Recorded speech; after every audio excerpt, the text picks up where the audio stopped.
Hammaga salom, sizlar bilan Shahor To'la. Bugungi videomizda xudo xohlasa juda ham ko'pchilikka qiziq bo'lgan aynan iPhone 13 Pro va Infinix GT 30 Pro telefonlarini PUBG Mobile'da solishtirib ko'ramiz. Sababi nimaga aynan mana shu ikkala telefon desanglar, narx-navolari deyarli bir-biriga yaqin va ikkala telefonimiz ham to'laqonli 120 FPS ochib beradi va ancha-muncha legendarniy telefonlardan hisoblanadi. Va shuning uchun ham juda ham ko'pchilik chalkashadi, qaysi birini olay ekan, o'ylanishadi, ikkalasi ham kuchli bo'lsa deb ko'pchilikda savol tug'diradi. Bugungi videomizda bemalol tomosha qilib olishingiz mumkin, sababi to'liq tizim o'ynab ko'ramiz, ikkala telefonimizni bir-biriga qarshi solishtirib ko'ramiz, regalarini qanaqaligini bilib olasizlar.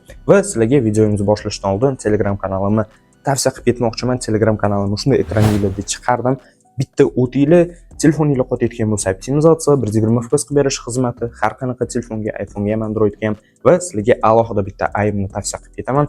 Narxi 50 ming, zalyotinglarni 5 so'mdan oshirib beradi va regalarni dahshat oshirib beradi. Agarda zalyotinglar, regalar past bo'lsa, bitta tavsiya qilaman, narxi arzon, bemalol sotib olsanglar bo'ladi, mazza qilib o'ynaysizlar. Va Timurni kanalini sizlarga tavsiya qilib ketmoqchiman. Kanalni shunday ekraningizda chiqardim. Mendaqa dizayn ishlari kerak bo'lsa, juda ham professional ravishda chiroyli qilib yasab beradi. Men nomidan boshlaylar, alohida skidkalar bor. Ana endi sizlarni ko'p kuttirmasdan videomizni boshlasak ham bo'ladi. Baribir ham juda ham ko'pchilikka TDMda ikkala telefonimiz bir-biriga qarshi o'zini qanaqa tutib beradi. Aynan mana shu qiziq bo'lgani uchun ham TDM o'ynab ko'rdik. Hozir sopernikim aynan Infinix GT 30 Pro telefonini olib o'ynayapti. Va videoni boshidan qo'rqmasdan ayta olamanki, to'g'risi Infinix GT 30 Pro da tasavvurimdan ko'ra ancha-muncha kuchliroq regasi bor ekan. Aytgancha, ikkala telefonimizda ham hozirgi paytda AMK va optimizatsiyalar o'chirilgan, sababi telefonimizni o'zigina faqatgina kuchini ko'rsatish uchun, test qilish uchun ikkalasini ham o'chirib qo'ydik, optimizatsiyalarni ham hammasini o'chirib qo'yganman. Agarda AMK ham yoniq bo'lganda, hozir mamlaqa headshot ko'rgan bo'lardinglar. Bu narsani shu Telegram kanalimdan sotib olsanglar bo'ladi bemalol. Xo'p, o'zi keldi telefonimizda qisqacha xarakteristikasini bitta ko'rib chiqsak. iPhone 13 Pro telefonimizda 6.1 dyuymlik OLED displeyi turadi va to'laqonli 120 Hz ni podдержка qilib beradi. Infinix telefonimizda AMOLED 678 dyum hisoblanadi va to'laqonli 144 Hz ni podдержка qilib beradi. Bunda ko'rsatkichlar jihatdan Infinix GT 30 Pro da yaxshiroq natija bor. Ya'ni o'sha 144 Hz bo'lgani hisobiga. Lekin to'g'risi bizning ko'zimiz 120 Hz bilan 144 Hz deyarli uncha-munchaga farqiga bormaydi. Shuning uchun ham ikkalasi deyarli bir xil ishlab beradi. Absolyut. Aytgancha, Infinix telefonimizda ranglar unaqa rangsiz emas konkretno. No prosto PUBG Mobile'da sopernikim shunaqa grafikada o'ynashni yaxshi ko'rar ekan, hatto mendaqa 13 Pro daqa grafika bemalol qilsa bo'ladi, unisidan xavotir qilmaylar. Va bilasizlar, displeylarimiz OLED va AMOLED bo'lgani hisobiga ikkalasi ham eng sifatli va eng yaxshi displey ishlatilgan, ranglarni chiqarib berish kontrasti juda ham zo'r va ranglarni juda ham chuqur va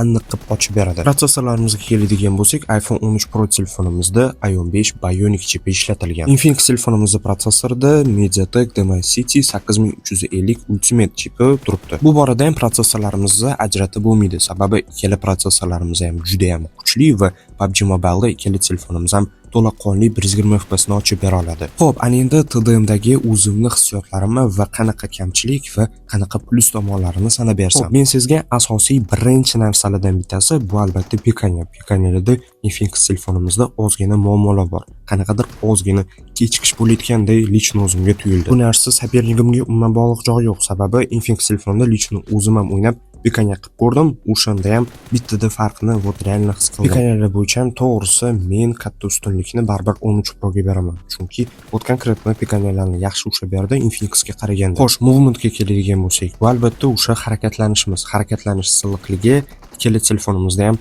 to'g'risi unaqa katta farq sezmadim. Shuning uchun ikkala telefonimizga ham teng kuch beraman. Chunki ikkala telefonimiz ham anchagina silliq va momentlarni yaxshi dvijeniyalarda qilib beryapti. Va endi rega va zalyotga keladigan bo'lsak, to'g'risi men shu kungacha baribir iPhone'larda rega bilan zalyot ancha-muncha zo'r va hech qaysi Android bunaqa rega bilan zalyotda bera olmaydi deb yurardim. Lekin otishib ko'rib, polностью ikkala telefonimizda ham o'ynab ko'rib shu narsani his qilamanki, birga bir juda ham zo'r ishlab beryapti. Bu narsani tan olaman, avval iPhone 13 Pro baribir ham kuchliroq, aynan TDMda Infinix 30 Pro baribir ham unchalik ishlab bermaydi degandim, lekin hozir tan olyapmanki, ikkalasi ham juda ham kuchli va bir xil ishlab beryapti. Konkretno movementlarni ham, momentlarni ushlab berishda ham, vertolyot va rega headshotlar berishda ham juda ham yaxshi. 0.2 ga bitta narsani inobatga olishinglarni xohlardim.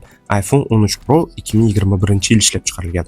Infinix GT 30 Pro telefonimiz esa 2025-yil. O'shaning uchun ham o'rtoqlar, men faqatgina 13 Pro ni o'zi bilan solishtiryapman. Agarda Infinix GT 30 Pro ni iPhone 15 ni yoki 16 ni o'zi bilan mana shu seriyasini o'zi bilan solishtiradigan bo'lsam, men o'ylayman konkretno вот TDMda baribir ham iPhone yaxshiroq rezultat beradi deb o'ylayman. Lekin bitta haqiqatni tan olishimiz kerak, baribir 15 va 16 seriyali qimmatroq bo'ladi chem 30 Pro ga qaraganda. 30 Pro ancha-muncha arzonroq. Shuning uchun ham 13 Pro ni o'zi bilan solishtirib qo'ya qolyapman. Shoha, klassika matchlarda qaysi birini tavsiya qilasan? Qaysi biri klassik turnirlarga yoki oddiy publiklarga rank chiqigani, qaysi biri yaxshiroq desanglar, bu borada to'g'risi hech kimda bitta aniq fikr yo'q. Sababi iPhone 13 Pro ni ham juda ham ko'pchilik maqtashadi va Infinix GT 30 Pro ni ham juda ham ko'pchilik maqtashadi va klassikada to'g'risini aytaman, kuchlar teng, absolyutno. U kimdirlar o'zining individual tanlovi bo'ladi, iPhone 13 Pro oladi, ba'zilar Infinix GT 30 Pro oladi. Agarda klassika uchun bo'lsa, to'g'risi umuman farqi yo'q. O'zingizlarning individual tanlovinglar qaysi? Любойni tanlaylar, ikkalasi ham bir xil natijani beradi, zo'r ishlab beradi. Sababi 13 Pro ham sinalgan, juda ham kuchli, 120 FPS to'liq ochib beradi, zo'r momentlarni ushlab beradi. Nima bo'ladi? Regalari ham yaxshi, zajimni ham yaxshi ursa bo'ladi va Infinix GT 30 Pro ham самое главное juda ham sinalgan, katta professionallarda Infinix GT 30 Pro da pro ikroklarimiz o'ynagan, juda ham nima bo'ladi, o'zlarining o'yinini bemalol ko'rsatib olishgan va shuning uchun ham aniq bitta ajratib bera olmayman. Har bittanglarni o'zingizlarning individual tanlovinglarga bog'liq. Agarda sizlarga ixchamroq kerak bo'lsa, ixchamroq telefon 13 Pro ni tanlaylar. Lekin baribir ham klassikada bilamiz, kattaroq displey anchagina ko'p narsani hal qiladi va udobnostni oshirib beradi. Shuning uchun ham maslahat bergan bo'lardim, faqatgina klassika o'ynayman desanglar, Infinix GT 30 Pro ni tanlaylar. Chunki displey anchagina kattaroq 13 Pro ga qaraganda. Lично o'zimning fikrim shu. Shoha, mana lично o'zingizning fikring. Qaysi birini olarding? Mana Infinix GT 30 Pro nimi yoki 13 Pro nimi klassika uchun desanglar, to'g'risi men 13 Pro ni kattaligiga o'rganib qo'yganman va men uchun bu udobni absolyutno. O'yinimni maksimal zo'r ochib beradi va katta displeylarda meni o'yinim unchalik ham ochilmaydi. Shuning uchun ham lично o'zim 13 Pro ni tanlagan bo'lardim. Lekin bu o'zimning udobstvom uchun qanaqadir kuchliligi yoki boshqa narsaligi uchun emas. Ikkalasi ham bir xil natijani bir xil darajada ishlab beradi. Shu bilan o'rtoqlar, bugungi videomiz ham oxiriga yetib keldik. Agar videom sizlarga yoqqan bo'lsa, bitta laykni bosib qo'yasizlar va kanalimga обязательно obuna bo'lib qo'yinglar. Ikkala narsa men uchun eng motivatsiya bo'ladigan narsa. Shuning uchun ham bitta layk, obunani umuman ayamasanglar, keyingi videolarimizda ham aynan sizlar xohlagan zo'r kontentlarni chiqarishda davom etamiz. Va kommentariyada o'zingizlarning fikringizni yozib ketinglar. Qaysi telefonlarni obzor qilaylik, qaysi telefonlarni ko'rginglar kelyapti va qaysi telefonlarni solishtirib bersam sizlarga qiziq bo'ladi. Обязательно yozib ketinglar, hamma kommentariyalarni o'qib chiqaman. Har doimgidek o'zingizlarni ehtiyot qilinglar, joninglar sog' bo'lsin. Hech qachon harakatdan to'xtamanglar. Xudo xohlasa, keyingi videolarimizda ham shunaqa gaplashib, obzorlar qilib o'tirish nasib qilsin.